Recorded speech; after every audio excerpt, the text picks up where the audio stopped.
Hi guys, and welcome back to my channel. It is really quite late here in the UK. It is getting on for midnight, and tomorrow is Elisha's Halloween hop, and I haven't made my box yet. So I thought I would do the first stage before I go up to bed tonight, and then I will complete it in the morning. Now, my desk is an absolute tip, so I can't find anything because I have been crafting up a storm all day, catching up and getting all my collab stuff done and out more or less on time. But yeah, this one I haven't started yet. So, and I'm looking desperately around for the tape that I need and I can't find it. So I'm going to pause the video and find that. Haha, found it. Yeah, so this is Elisha's Halloween hop. It is a hop that lots of fantastic crafters in our community are joining in on to make some 4 projects throughout the month of July. And this week we were to make a box. So I decided to make a spooky coffin box. So I've got this, it was an SGV file that I bought from... did write it down, PCNO Papercrafts off the internet. I think it cost me under £1. I got a discount code thing pop up, so it cost me under £1 to buy the SVG file, and it was really good actually, because I think there was 2 different types of boxes, and then there were like cut out pieces you could have on the top as well. So there's lots of different bits that you could do with it. So you know, you could use it again and again. I'm really struggling with my scan and cut. I think my scan and cut has had it, to be honest. It's, yeah, really struggling. But I've managed. I did have to do some cutting out with scissors and things, but I got there. But yeah, it was a bit frustrating. Normally I don't cut so if you can see, when you do score lines on a die cutting machine, like an electric cutter, it puts little score marks, but they are like proper cuts, but only little ones to help it score. I normally don't bother putting those in. I normally take them out. I take it into the scan and cut canvas software, and I normally take them out because I don't like how it looks. However, it doesn't matter for this project, as you will see as we go on. So I just thought, for time's sake, I'll leave them in, and they'll get covered up in a bit anyway. So but I liked this SVG file because I liked the shape of the lid. So this is the lid bit that I am very clumsily trying to put together at the moment, but I think it's going to look really cool when it's done. So yeah, but I think it might be a little bit fiddly trying to do it. So I don't know whether to go off and do it or stay here and do it. I don't know. Don't know if anybody'd be interested in watching me put together a box. I'm using this red liner tape. I really love this tape for anything where you want, you know, really good grabbing power. I use this a lot on my mini albums and things to put all the spine and that sort of stuff together. You have got just a moment or two before it totally takes, but once it's taken, that's it. So I can't move it, which is good. And you can, often I'll put a little bit of white glue on with it as well to, more than anything, just help me sort of wiggle it about and get it into place. But this doesn't need to be absolutely perfect, as you will see as we go along.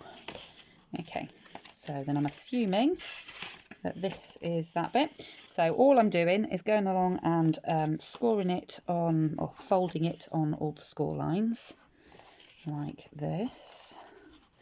And like I say, I don't actually like the way it sort of splits the cardstock, because obviously it makes the little tears, but as I say, it won't matter for this one once we get it done. But yeah, I have made I've got some files that are for mini albums, and they're really fab too.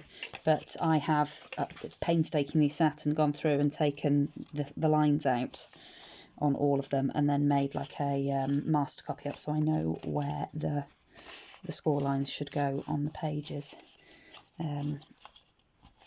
Just because I prefer how it looks. There we go. So I folded that along those score lines, and then there's a few going in the opposite direction.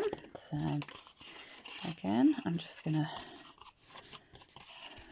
fold it all on those. Now, some of the reason that the Scan and Cut has not cut this particularly well is because of the cardstock I've used. It's out of like a kid's scrapbook thing, but it's really thick, which is why I wanted to use it. But sometimes these cheaper but thick cardstocks, they're quite fibrous, and I don't think the machine likes that very much, and I think that's why you sometimes have problems with this particular type of cardstock. So yeah, some of it is the machine. The machine is knackered. I do really need a new one. But they're just so expensive, and I'll be honest, I've had nothing but problems with my Scan and Cut from when I had it.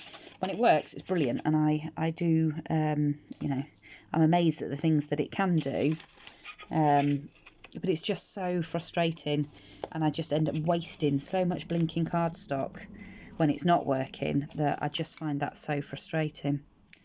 So I sort of keep umming and ahhing. But at the moment, I want a computer, because I borrow my husband's computer at the moment to do the editing for my videos and things. If I've got to do any editing, I borrow my husband's computer,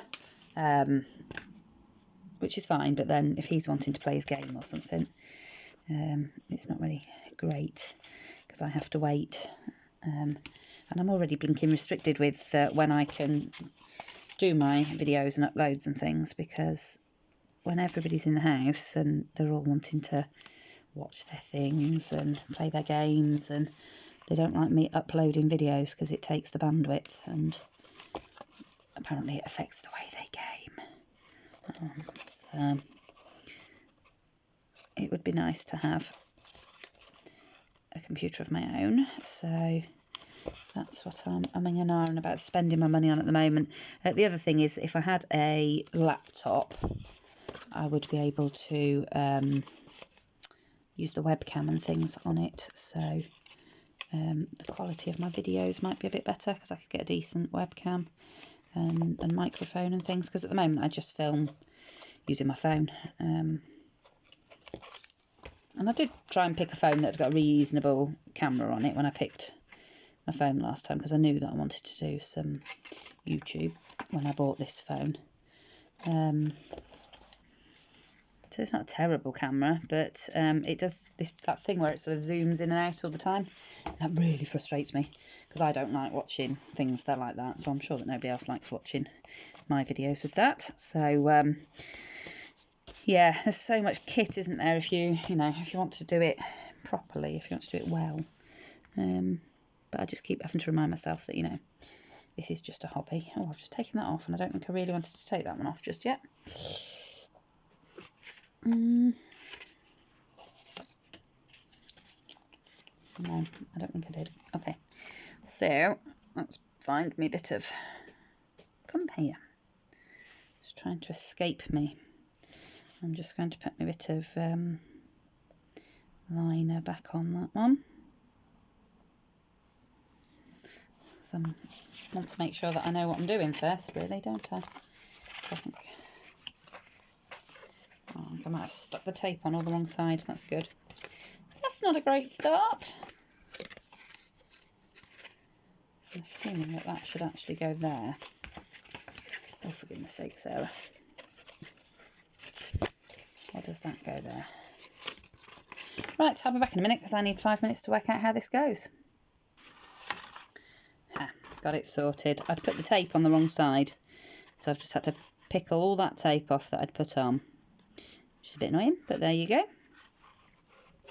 So I'm just carrying on popping the box lid. So this is going to be the lid of my box.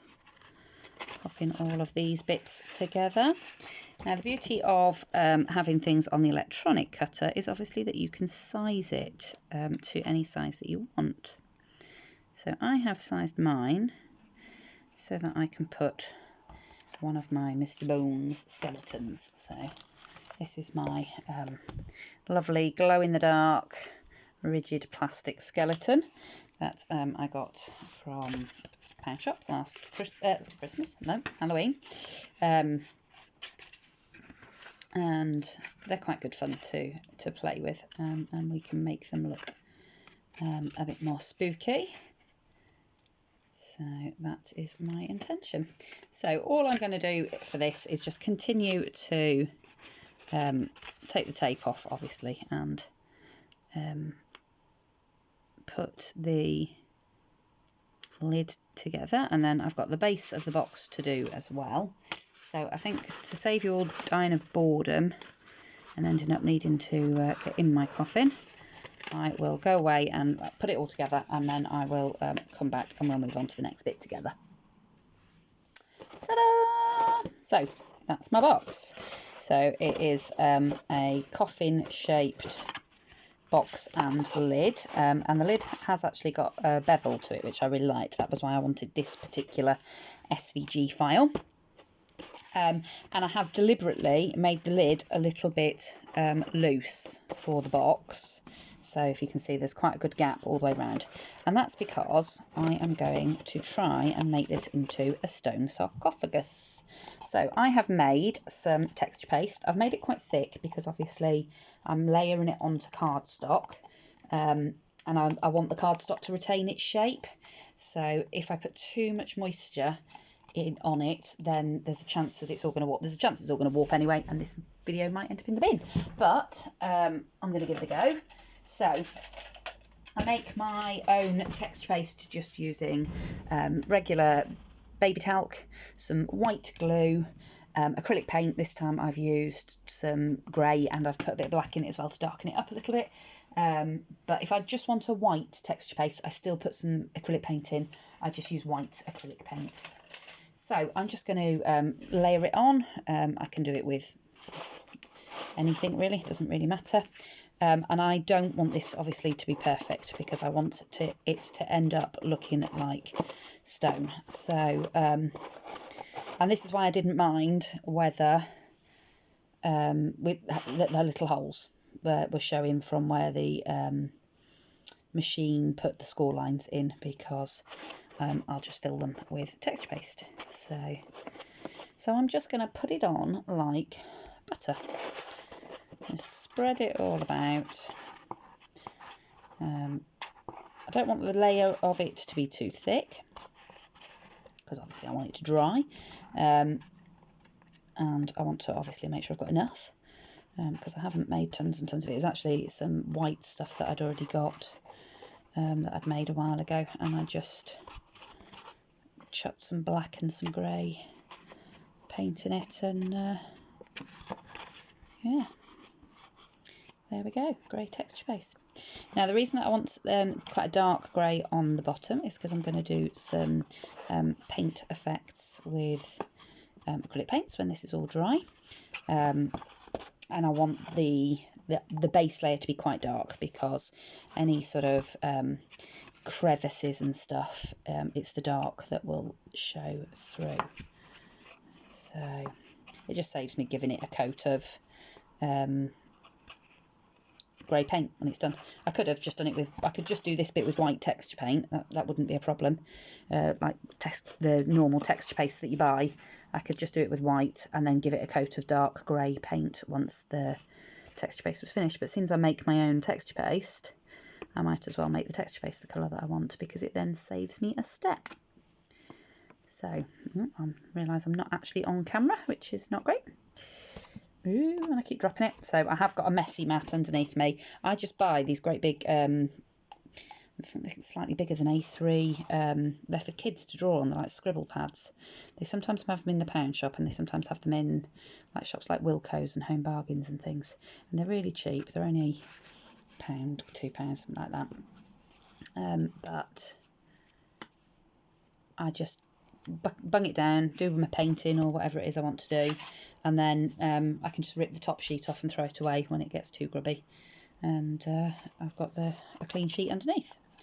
So this is quite messy, and as you can probably see, I'm getting covered in it as well as the box, but that's okay because I quite like getting messy. So So once I've got everything's got some of the texture paste on it, I'm then just going to try and bring it back into shape, because obviously I do want it to try and retain as much of a coffin shape as I can, like so. And then I am just going to put a bit more, because I smoothed it out quite a lot on the top. So I'm just going to put another, but this time a really rough layer up on the top there.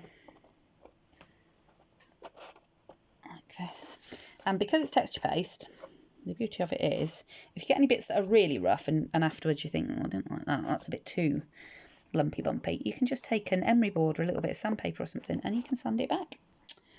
So it's super cool. So there we go.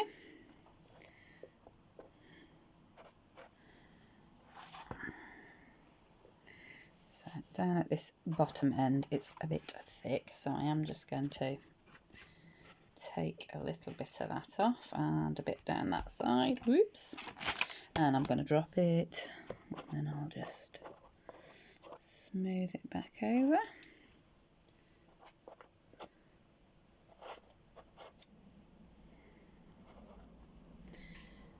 So you can faff about with it as much as you want until you've got the sort of texture, I suppose, that you want. And for the roughness, which is obviously what I want for when I do my paint job, I find that if you let the texture paste dry a little bit and then run your palette knife over it, that gives you a nice bit of texture. And also, once that's started to dry, if you put a wet layer over a semi-dry layer, again, that'll give you a lovely bit of texture going on as well. So I think that's going to do for my lid. So I'm just going to try and move that off to one side without damaging it too much. And for the inside of it, I can just give that a coat of acrylic paint once this is all set up and dried off, just to make it look, tidy inside. So if you wanted to use this as a Halloween, sweetie treat box or something, obviously I wouldn't put unwrapped sweets in it, but if you'd got some, like you get those, I don't know if you remember them, you used to get eyeballs wrapped in foil, so it's just a chocolate ball, but the foil package on it looked like an eyeball, so they'd be really cool in something like this.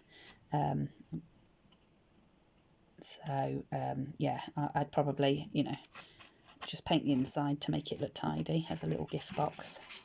But that made quite a cool gift for a child. I keep realising that I'm going off the camera. It's because I'm concentrating on what I'm doing, not concentrating on what I'm filming. So again, I'm not really worrying about the bottom. I might do the bottom of it because I can leave it upside down to dry, but the important bit is that I get the sides done and try and stay in camera. It's not going to happen. It's late. It's late and I'm tired. I'm getting ready for bed. But if I don't do this bit now, the texture paste won't be dry, and I'll be trying to dry it with the heat tool and that, and I prefer to let it dry naturally if I can, because it can bubble a little bit if you dry it with the heat tool, particularly the homemade stuff, because it's got the PVA, it's got quite a good content of PVA in it. So that's that. Okay, and then I'm going to do a bit on the bottom as well, because I've got some extra texture paste, so why not?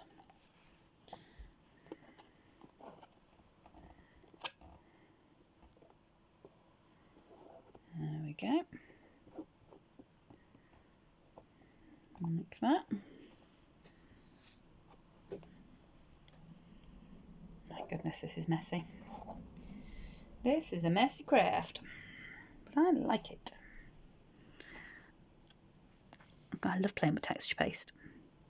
I'm just a mucky pup. See what I mean about that starting to dry now, because I've got the lamps on, so it's actually drying quite quickly. And as I run my palette knife back over it, it's just giving it some real sort of texture. There we go. You probably can't see because you're probably not in shot. This is going to be the worst tutorial video in the world because you can't see anything I'm doing. Sorry, guys. There we go. So literally just buttered it on like you're buttering a cake or something. And then just rough it up a little bit. Like I say, that's just so that when I come to paint it tomorrow, there'll be plenty of lovely texture, because we're going to dry brush it, and dry brushing loves texture. Anything that you dry brush, the more texture you've got in your piece, the more you're going to pick up when you paint it, when you dry brush it, because that's what that's what the dry brushing does. It picks up on all the highs and lows, so you don't want it to sort of level itself out too much. So, and if it does, then obviously just go back in and add a bit of texture in like that. And like I say, sometimes it's better if you just give it 10 minutes to start drying. And then you can really give it a good rough up. So with the lid, which is just there, now that's started to dry, you can see that running the spatula over it now is really roughing that surface up.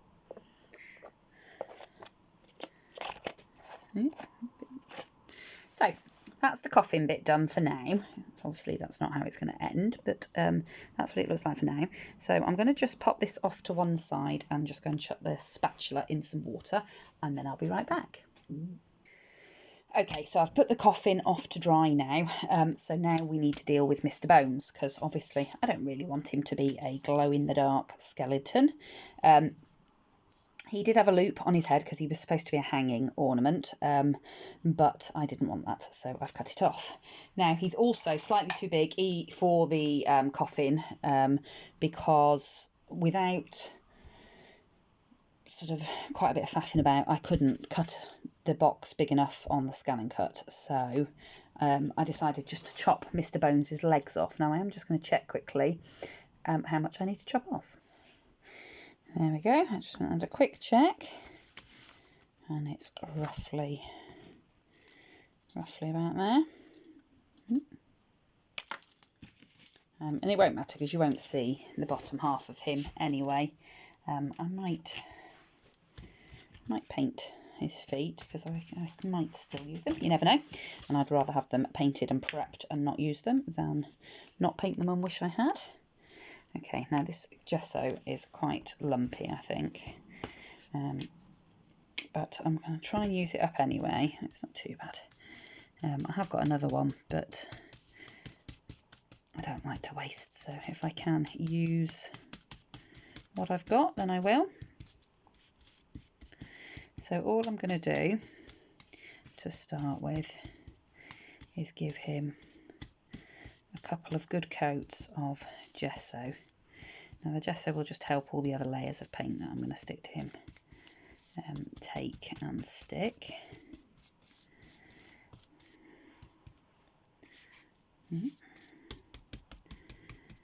So sometimes when you've got something that's quite textured, it's easier to sort of jab your paint into all the ridges and things. Like in all his rib cage and his eye sockets and around his teeth and all of that. So I'm going to give that a quick blast with the heat tool, and then I'll be okay. So I've just given that a quick dry. I just want to give it a good few coats before I go to bed. I don't want to wait, obviously, for each coat to dry. I quite like doing this bit with the heat tool because it can bubble a little bit, but actually that gives it a nice sort of pitted texture. And again, if you do this sort of dabbing motion on the bones, once you've got a coat on there, you dry the texture from that sort of dabbing motion into the bones.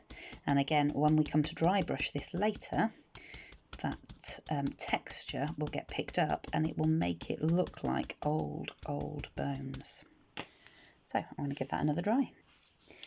Okay, so I've now just given that a third coat of the gesso, but I am going to leave that one to dry naturally.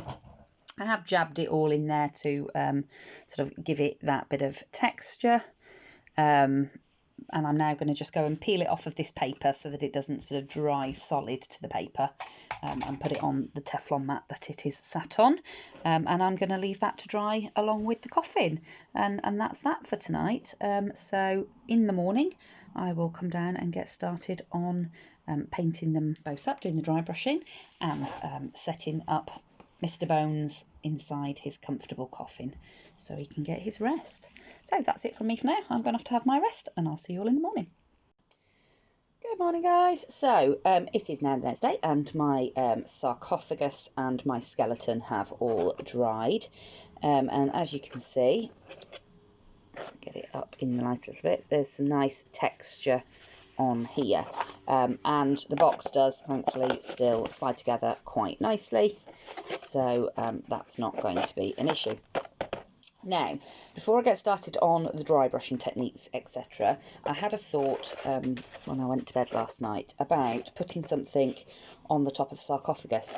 And I've got this whole tub of paper clay elements that I have made over the years, well, over the past few months. And I've got various things. So I've got like little lock escutcheons and wings and all sorts in here. But I also know that I've got bits like this, which might look good on top of the sarcophagus. So I don't think we want a ballerina, so she can go back.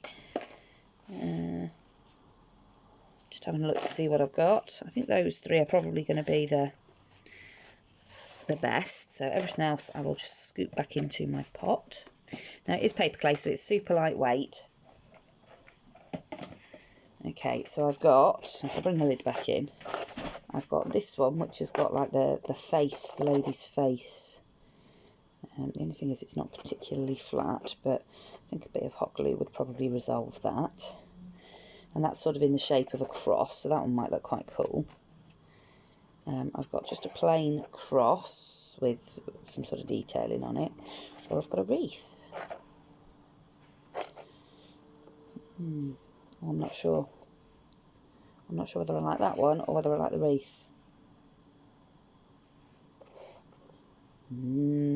Hard to choose.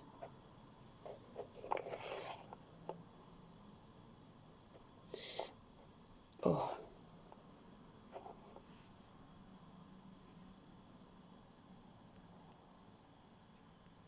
I think I'm going to go with the wreath. I think it just fills that space a bit better. So all I'm going to do to start with is I'm just going to put a little bit of hot glue on the back of this wreath. Try and catch as much of it as I can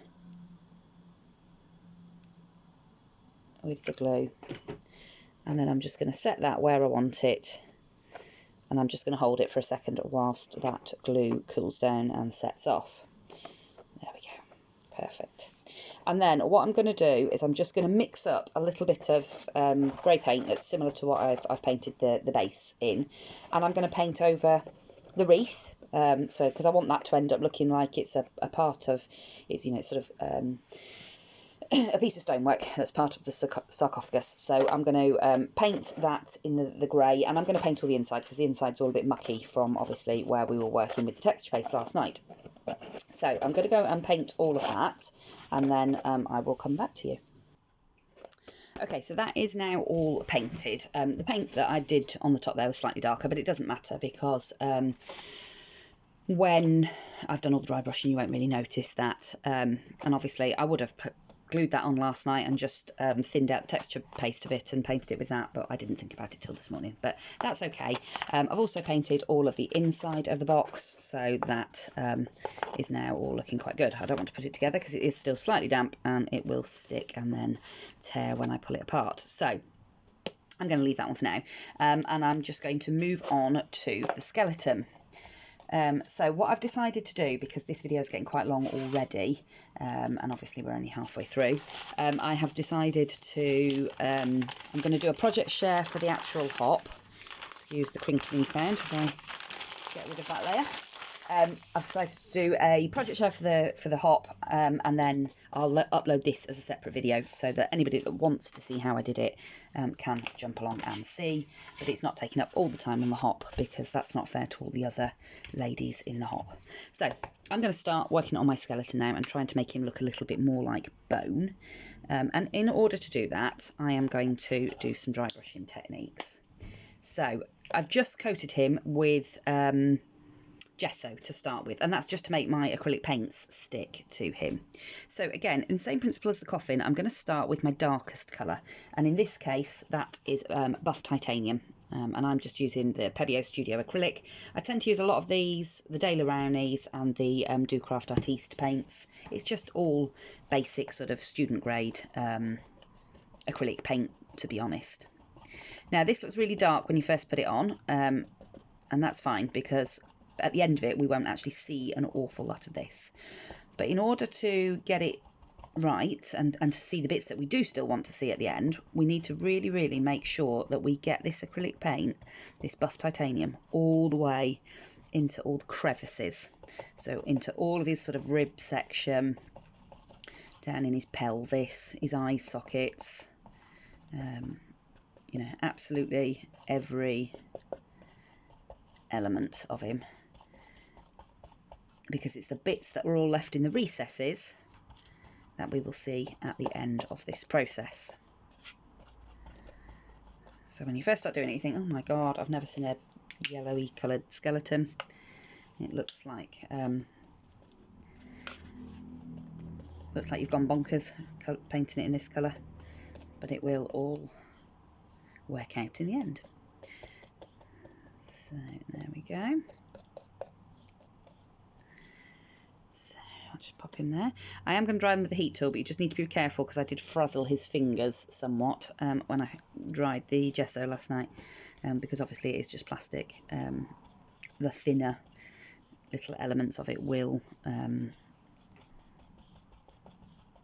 sort of melt with the heat tool. So yeah, just a little bit careful with that. Okay, so I'm just going to pause for a moment while I get the heat tool in, and I'm just going to give that a quick blast with the heat tool, and then we can move on to stage 2. Okay, that's not 100% dry, but it's dry enough.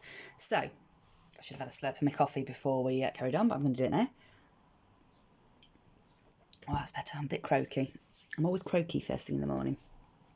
Okay, so now I want to lighten this buff titanium up a little bit, so I'm just going to add a little bit of white acrylic into what I've got left on that buff titanium. And I'm just going to do this in sort of stages, so you just lighten it up and then just keep going lighter basically, and dry brush over it. Now I've got a lot of paint there because I've put too much in, but there we go, that's fine. You don't actually need an awful lot of the dry brush paint. So I've got a really rubbish brush. This came from the pound shop last Christmas with I can't remember what it was for, but it was some decoupaging set or something at Christmas from the pound shop, and it's a really rubbish brush, but it's fantastic for dry brushing. So a really small amount on my brush, just from, not from the well of where the paint is, but from the top there, and holding my brush right at the end, so not down the bottom where you would normally hold your brush to paint, but right at the top, and just brushing, literally brushing over the top of the skeleton to pick up the lighter areas. And it's best to take this slowly and to you know, keep adding little bits, keep adding little layers. You know, tap your brush off before you start, because what you don't want to do is lose all that lovely dark texture that you've got in there.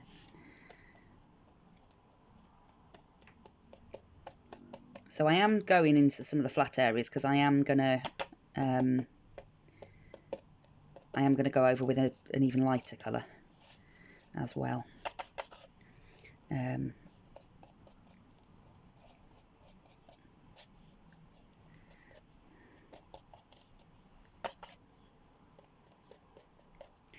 So I'm not overly I am dry brushing it, but I'm not sort of flicking it in every which direction at the moment.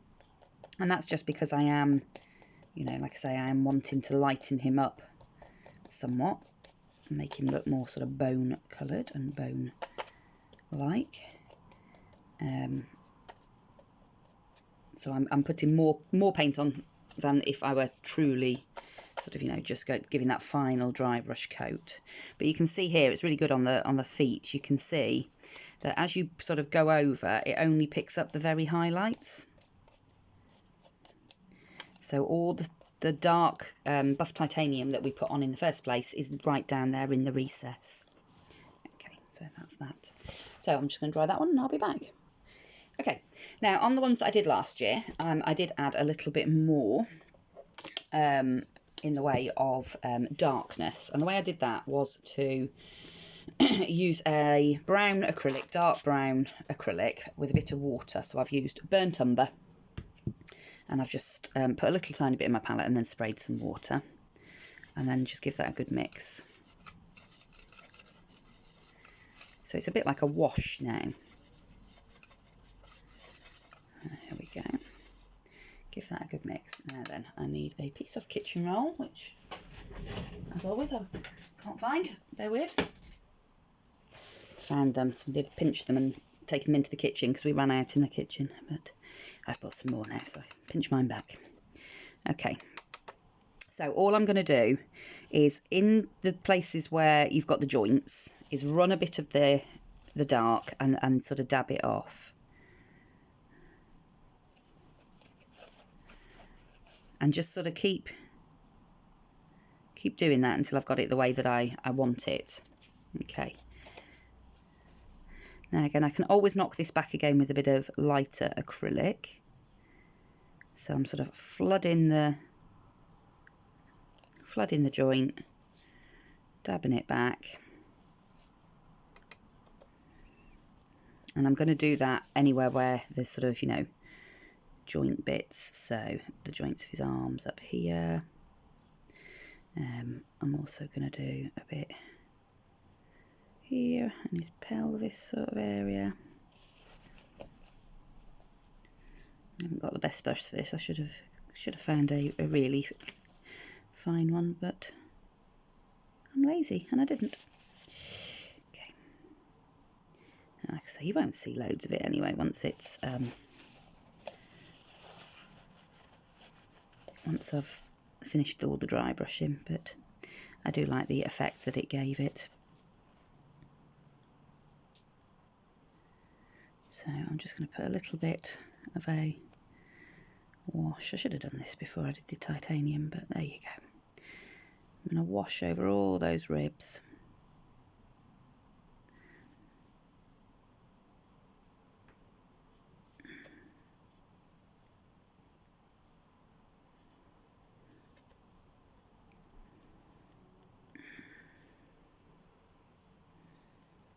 Like that.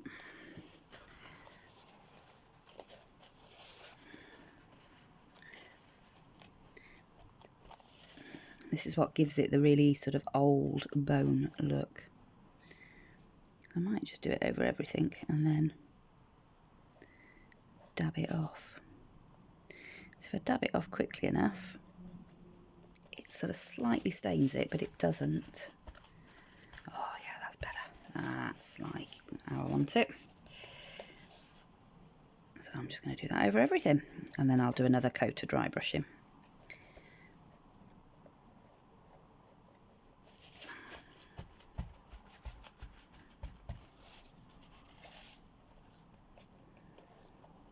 He was just looking a little bit too fresh for me.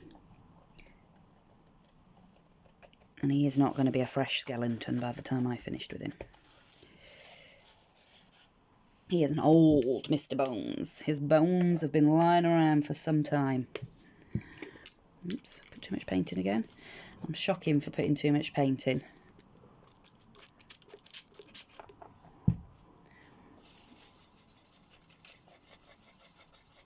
Still a bit thick, that.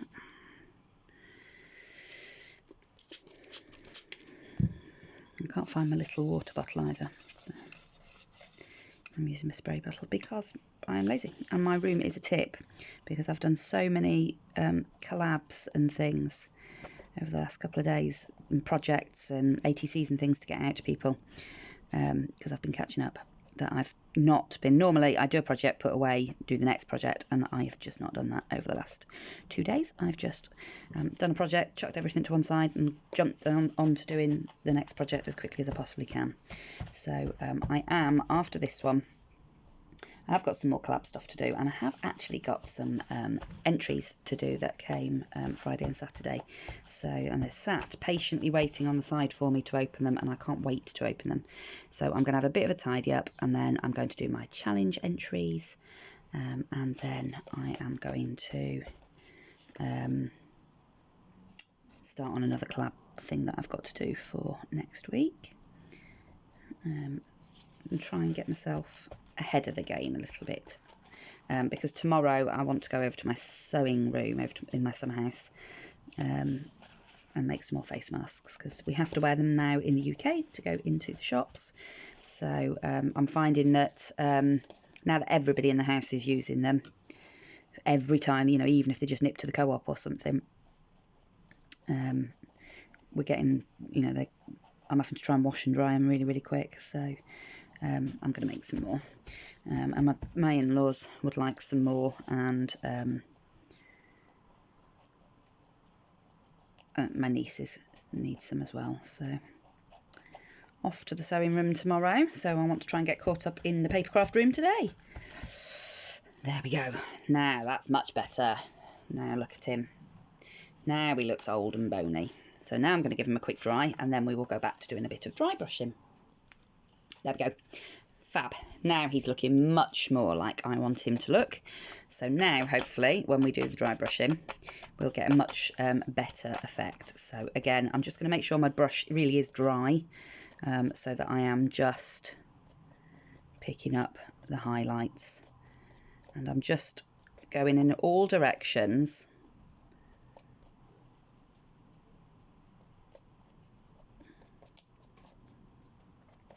If I get a bit much, just knock it back with my fingers. That's much better.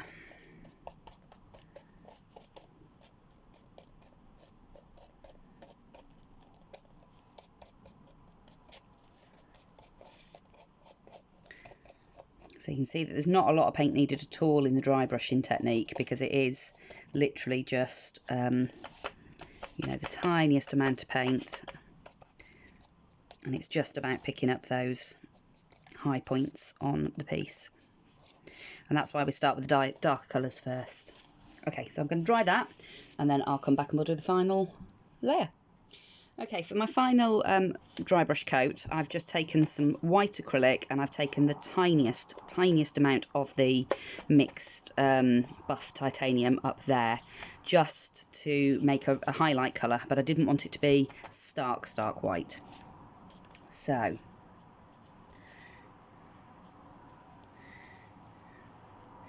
again, I'm just putting some on, brushing it off, and then just going over my skeleton, trying to really just pick up, so like his teeth and his eye sockets, and this white will just really pick out the highlights. So there we go. Spooky. I like him. I'm just going to do the same on his feet. I'm not actually sure if I'm going to use his feet, but I thought I don't want to get all the way through the project, having gone through all these messy stages, to then find that I wish I'd done his feet, and end up wanting to get it all back out and do his feet. So I just thought, no, just do it, Sarah, just do his feet. So that's my skeleton, and I think you'll agree he looks much more spooky and skeleton-like now. Now what I do want is to do something with his eyes, so I'll just grab... I've just been and grabbed some stickles. So I've got the green Dovecraft glitter glue, or I've got the red, the cranberry stickles, and I think I'm going to go with red, because I want him to look spooky. So just down in the bottom of his eye sockets, if I can get my stickles working. Should have done this before I switched the camera on, but I didn't. So right down in the bottom of his eye sockets, I'm just going to add some of the stickles. My intention is to just sort of fill his eye sockets with the stickles. Now, if you haven't got stickles, you could put a little bit of glitter in the bottom and a bit of glossy accents, or you know, colour it in with a gel glitter pen or something, and again go over it with glossy accents to make it a bit more domed and a bit more permanent. There we go. How spooky is that? I love it. I love it. Okay, so that's my bits for Mr. Bones. So I'm going to pop him off now so that his eyes can dry, and we will have a look at the sarcophagus. So this has had plenty of time to dry up now. So we're going to do the same thing. We're going to do exactly the same sort of process, to be fair. But obviously this time we're going to start by using different shades of grey. So I'm going to clean my palette and my brushes, and then I'll come back and we will do the same process with the sarcophagus.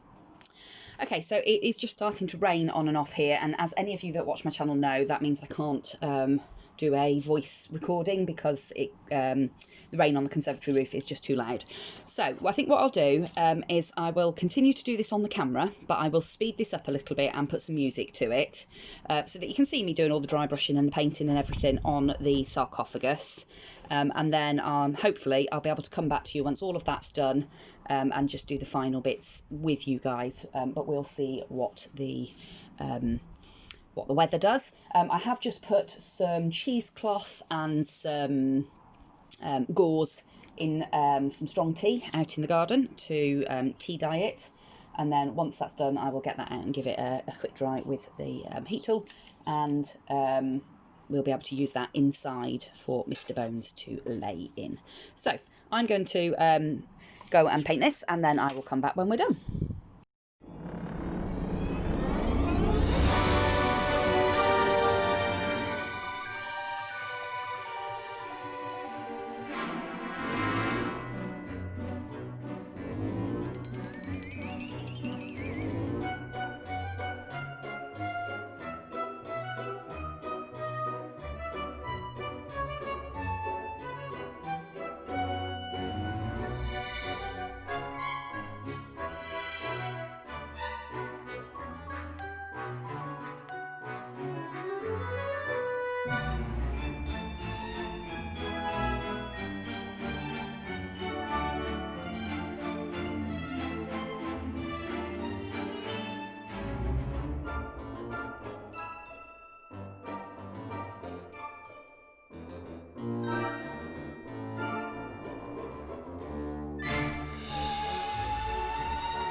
Okay, so that is now starting to look nice and stone-like, but I want it to look a bit more aged.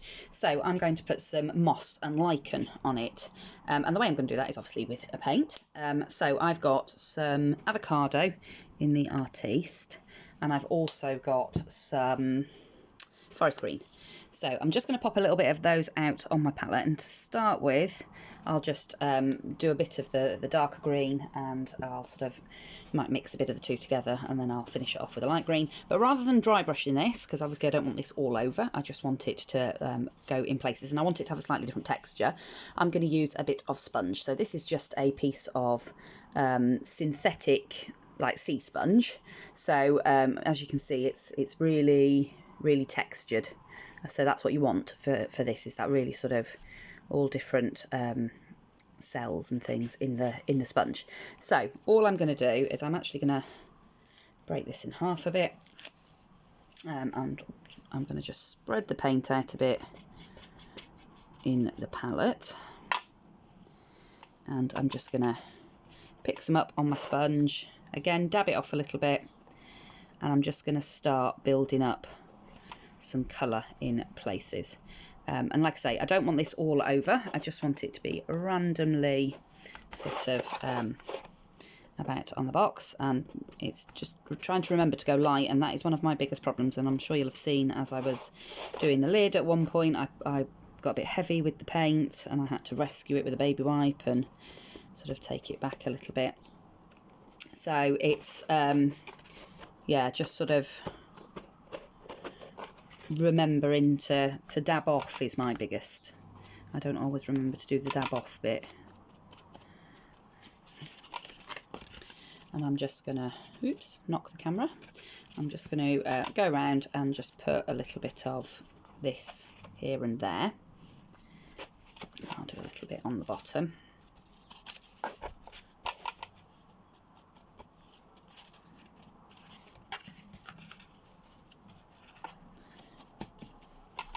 So I'm trying not to think about it too much, because you want it to look quite sort of random. You don't want it to look patterned. Okay, then I'm just going to scoop up some of that and mix that into here to make a slightly lighter shade.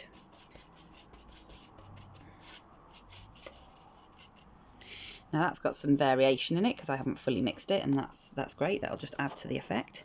And again, I'm just going to go over the bits where I'd already gone. I'm not adding in anything new. Just anywhere where I'd already put a little bit of the green, I'm just going to go over with this a little bit lighter. But I'm putting less on, so I am just sort of dabbing this on in places. Okay, and then I'm going to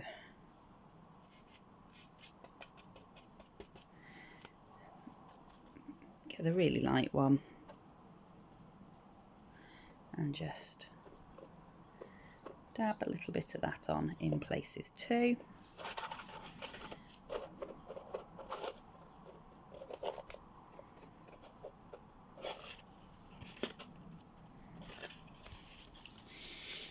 Keep forgetting to put it in the camera because I'm really rubbish at filming, apparently. There we go.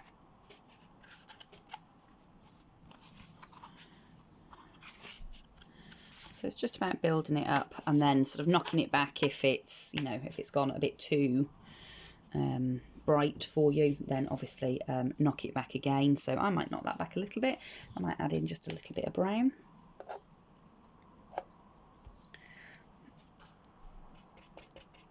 And I'm just adding that in on top of what I've already got there.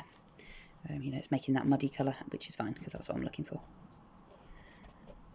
And again, I'm just going to start going back over everything that I've done. And don't be scared, because at the end of the day, it's just paint. And if the worst came to the worst and you really hated what you'd done, you can just paint it all with grey paint again and just do your dry brushing techniques again. You know, it's I always make mistakes with it and just, you know, go back and start again, because at the end of the day it's a learning process, isn't it? And you know, we all have to learn, and I quite often will overwork something, and then I have to, if you'd have seen how many times I painted the wand for the one element of this challenge, it was driving my husband bonkers in the end. He was like, for goodness sake, just leave it alone. But I couldn't. Okay, so for me, some elements in this are still a bit too prominent. So then I'm going to knock them back. I'm going to try and knock them back with a bit of grey and see what that looks like. I've got no idea if it'll work, but, you know, like I say, it's just paint, isn't it? So it can't hurt anything. So again, I need to just spread that out. So I'm just going to try and take some of this green out of the brush and just spread that grey out a little bit.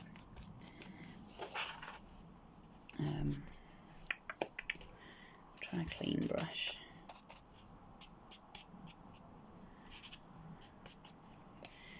Might try knocking it back with, now then.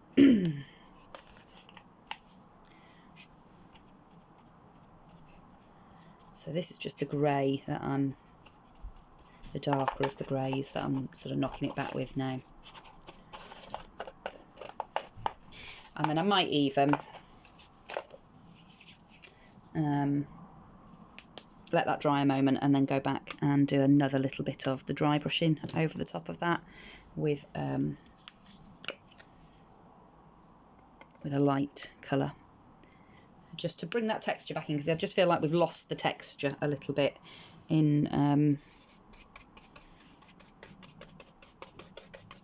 putting the moss on. And I wanted the moss because I want it to look aged, but I still want to keep that texture. So I'm going to just try and bring some of that texture back with just a little bit of dry brushing. Far too much paint. I really don't need that much paint, but that's how much it's taken to get the colour I want. So there we go.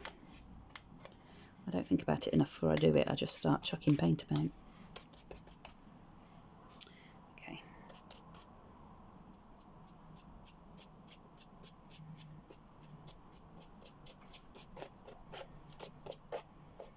Yeah, that's better.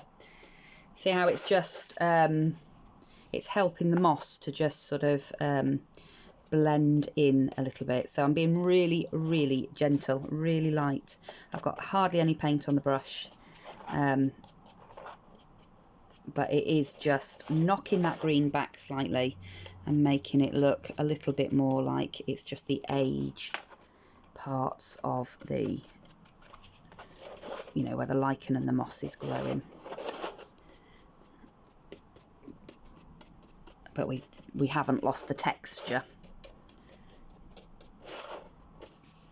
which, you know, that's what I felt like we were losing a little bit with the green, because obviously if you go back over with a darker colour, it loses the definition from that you've got from doing the dry brushing with the highlights. You know, you lose those highlights again. So yeah, I like that more now.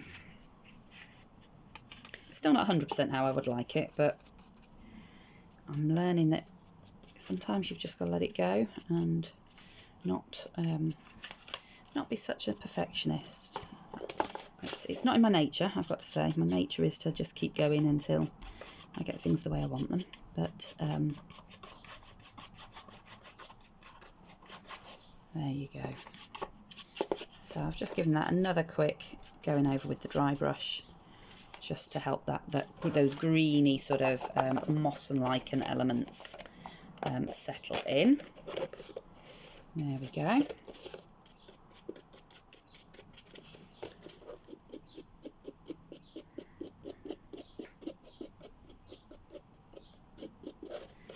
There we have it.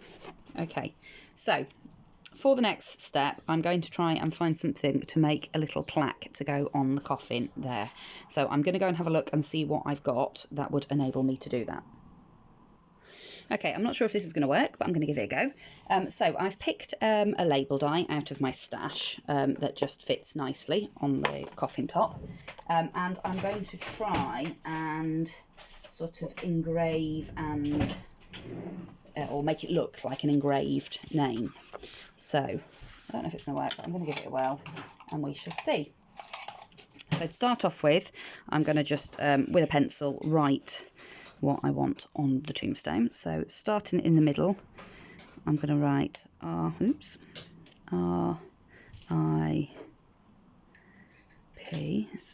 This would be much better if my handwriting wasn't shocking, but it is. So you work with what you've got. There we go. There we go. And then I'm going to put the name underneath, and the name that I have picked is Daisy Pusher. I gave my husband the choice of a few funny tombstone names that I'd found, and let him pick, and he thought Daisy Pusher was the funniest. So that's what this, I was going to say chap, but it's not a chap, is it? It's a lady. That's not what this lady is called, Daisy Pusher. Okay, so I've written that on there. Like I say, if my handwriting was better, it would be better, but there we go. And I'm going to try and push it in with this really, really small ball stylus. I think this is the smallest one I've got. Yeah. Out of the nail stylus set. So I'm just sort of pushing that in there. I've picked quite a thick cardstock. It's a scrap of the really thick gold cardstock that I've got, because I just sort of think that's probably going to take the pushing and engraving element better.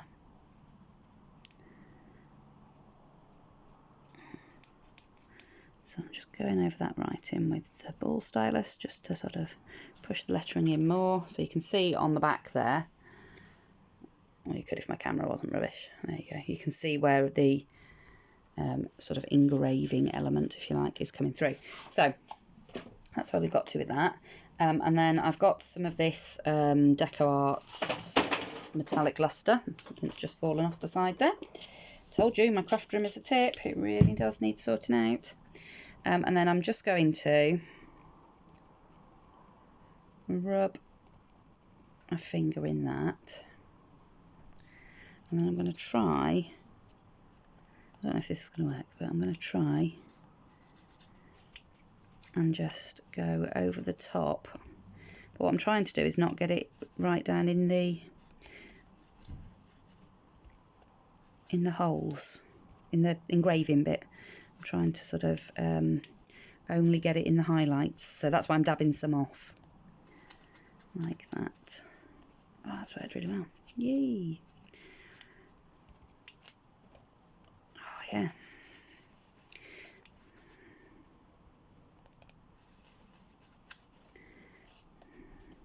Awesome. Oh, I quite like that actually. Here lies Daisy Pusher. And then I can just go back in with my pencil for any bits that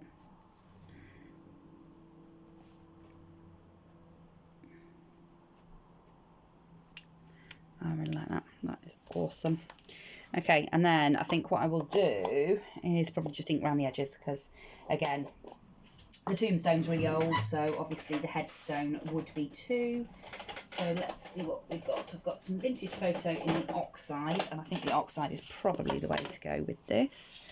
So I'm just going to use the back of this sponge I was using for the moss, and I'm just going to, just like around the very edges, I'm just going round and bunging a bit of that that distress ink on there,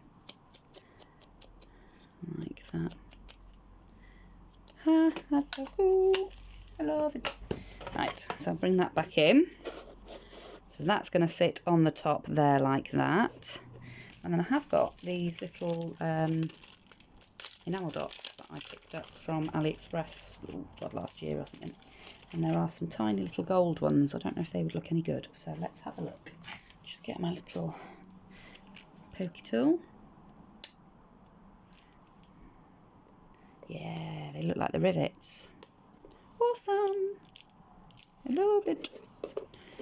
And put one here. Oops. Get that in the right place before I press it down. It's going to cover the top of my D slightly, but that's okay. Ooh, crush me box. And then that just wants to be glued down to the tombstone. So for that, I'm just going to use a hot glue gun. And I'm just going to centre that up where I want it. And then again, I'm just going to hold that down just for a moment, just while my, oops, hot glue sets off. And if my rivety things move, I might put a little bit of glue on those. So that's the tombstone so far. I am absolutely loving it, but I do think it just needs a little bit more aging. So I am going to see what will happen. And let's hope I don't ruin it at this point. I'm going to see what will happen if I go over it with a little bit of the distress ink that I've just used for the black.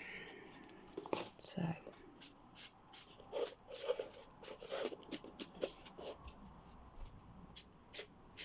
I'm not going all over. I'm just you know, tapping it off again, just with a little light touch. But I'm just going over and just adding just a little bit of the distressing. It's vintage photo that I'm using, so you know, quite a nice vintagey brown. And that's just to take that really sort of shiny, newly carved stone look from the box. And the more sort of layers of colour and stuff that you add to this, the more sort of aged it's going to look.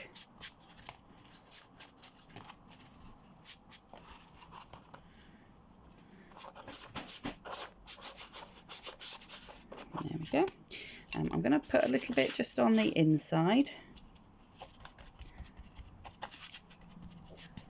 because I do, although I painted it all nice and grey, you know, I do want it to fit in with the project. So I am just going to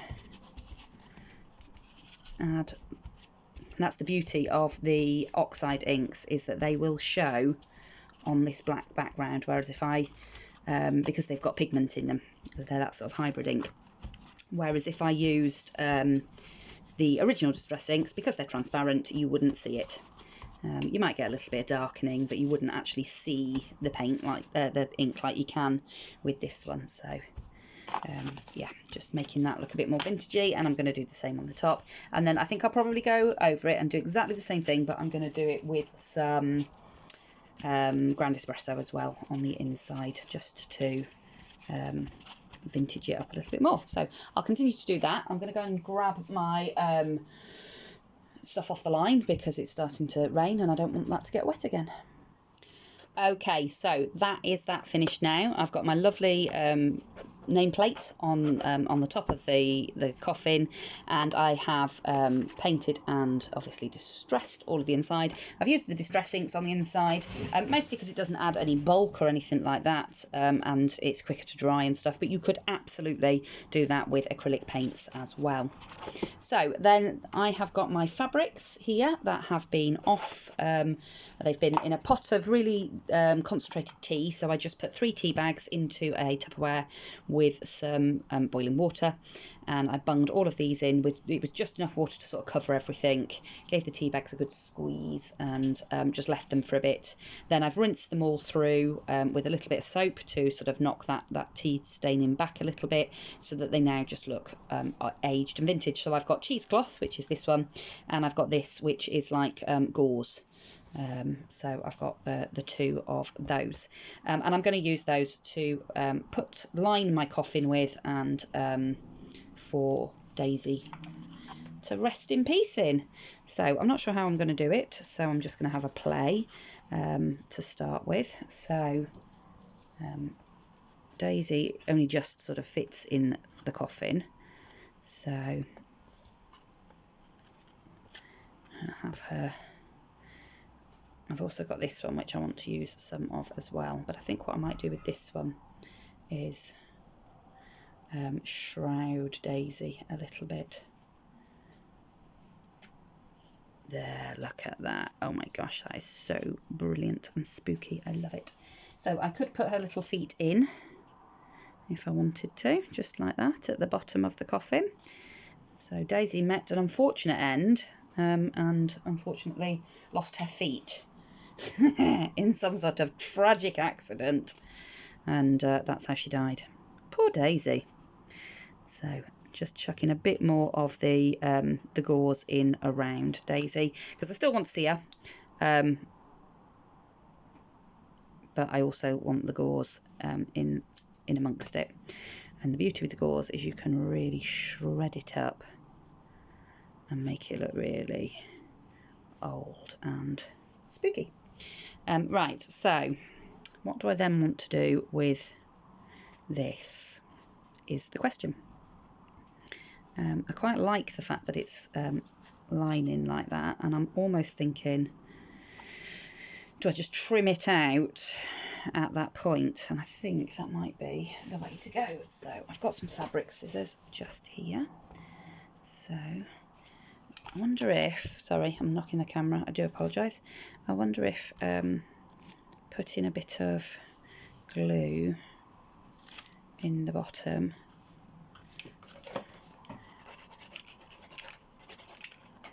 just to keep Daisy, well not Daisy, but the fabric in place. Obviously Daisy can come in and out like that, and then that'll sort of stay in place as I trim it now. And then I think I'm just going to go and cut it just in line with the box like this.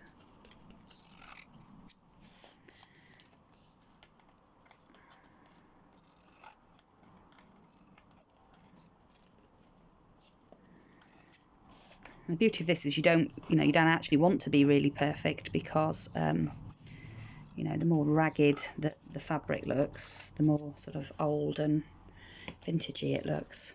So then I'm going to just pull a lot of the threads on here. I'm just going to go around and pull on the fabric, pull out some threads and things, so that you haven't got that perfect cut line from where I've just cut around the coffin. Because if you sort of look at that side and then look at that side looks more like it's old bones.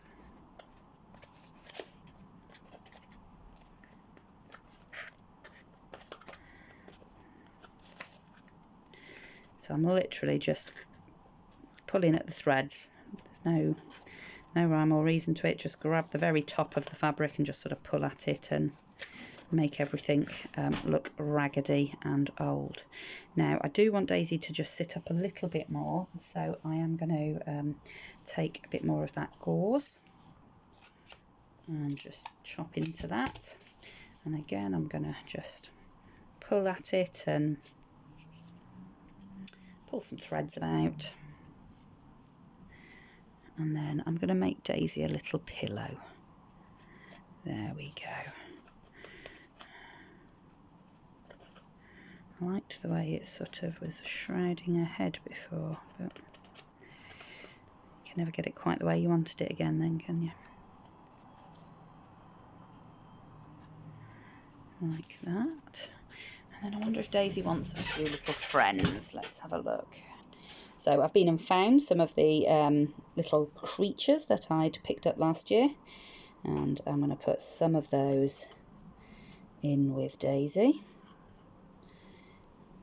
Come to be her friend.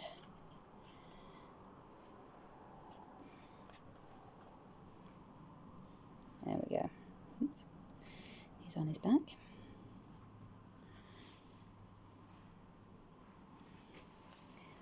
There we go. How spooky is that?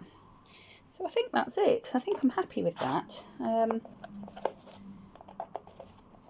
I'm just going to have a little think and see if there's anything else that I want to add to it. And then I think I will do my project share. Oh, so I found a few extra bits that I'm just going to do. So in the box I have added a little bit of sisal and a bit of like an eyelashy trim that you can't actually see an awful lot of it, but there's bits of it sort of poking up here and there under the thing. And then I found this bag of reindeer moss that I've had for ages. My father-in-law gave it to me. I don't even know where it came from, but I just thought, oh, that'd be perfect. We can glue a little bit of that on, and I think I want to glue my little ants down so that they don't keep wiggling around every time I lift the box. Now obviously you do not need to put the the skeleton and all of that in there if you if you don't want to. I will probably use this as a Halloween decoration. I'll put it, you know, put it by the front door with the lid off so that people can see the bones. Ooh, that's harder than you'd anticipate, sticking an ant down. But yeah, you could just make the box, and you could use it to put treats in, put, you know, sweeties and things to give out. You could use it to put, you know, fun Halloween jewellery or something like that. So yeah, you could use it for anything really. It's you know, it's a good size box. This is the biggest size that I could cut it on my mat, but I haven't got the extended mat. If you've got the extended mat for a scan and cut or a Cricut or something like that, then you know, you could cut it even bigger. And it's a good size box at this, so you could make this really, really cool. Okay, so then I've got a bit of the lichen. So I'm just gonna, I was doing it without burning my fingers, which is my usual trick. Okay, that's harder than it looks, or probably is as hard as I'm making it look.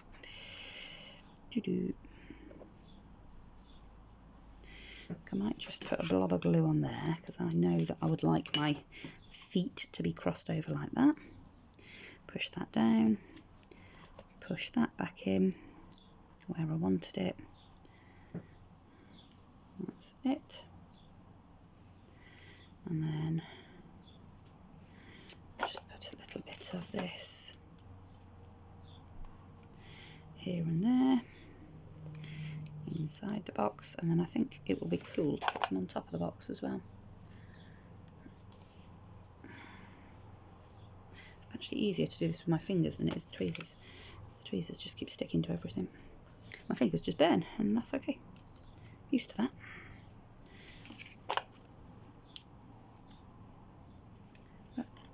There we go. So that's the inside. I think I am going to stop faffing now because otherwise I'm going to over faff it and then I'll be cross. I'm going to put a little bit on the lid of the box, sort of where I'd got my lichen marks. I'm going to actually put a little bit of this reindeer moss.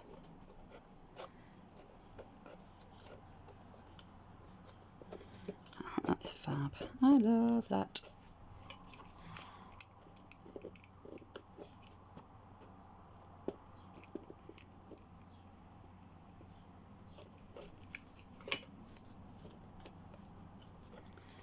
There we go. And then I'm going to put a bit up here as well. Glue stick in. Like so. And then I'm going to grab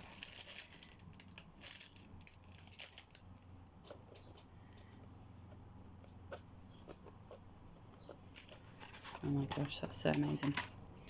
Right, just trim that back a little bit. It's like broccoli. It's like I've stuck broccoli to the box. Oops. And stick it the other way on. Oh yeah, like that. That's better. And then bit of glue down there to make that stick. I like it. And then I need to have a third piece because I do everything in threes. And then perhaps put a piece like that. Like so.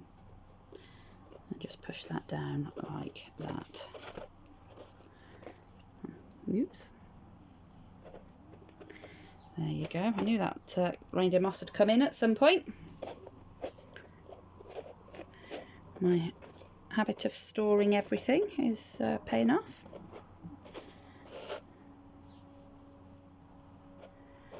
Do I want a bit more there or not?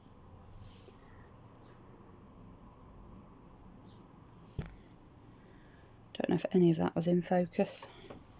This camera's so rubbish, I do apologise. I do keep thinking about trying to save up for a decent one, but there you go. And then obviously you can trim at it and play with it to get it the way that you want it to look.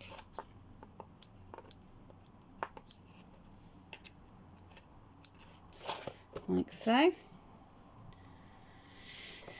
And there we have it. So that is my coffin box for Elisha's Halloween hop. So like I say, I think what I'm going to do is go and do a project reveal, a project share with it for the actual hop, and then I will edit all the clips and bits of footage that I've done in making the box and put that up as a separate video. So I hope you've enjoyed seeing the process of how I made this coffin sarcophagus type box from an SGV file and some homemade texture paste. So that's it from me for now. If you have enjoyed it, please do remember to give me a thumbs up and subscribe to my channel if you're not already, for lots more crafty content. I really do appreciate all the subscribers that have subscribed recently. I've had lots and lots of new subscribers, so thank you so much, everybody. I really do appreciate it, and I really do appreciate all the lovely comments. I know I haven't been able to reply to all of the comments lately, just because I'm getting so many, it's making it a bit more challenging time wise, and B, because I've not been all that well, but I did try and go back through quite a few yesterday and leave some comments, and you know, at the very least give everybody a heart, just so that you know that I have read your message. So that's it from me for now, and I hope to see you all again very soon in another crafty video. Bye for now.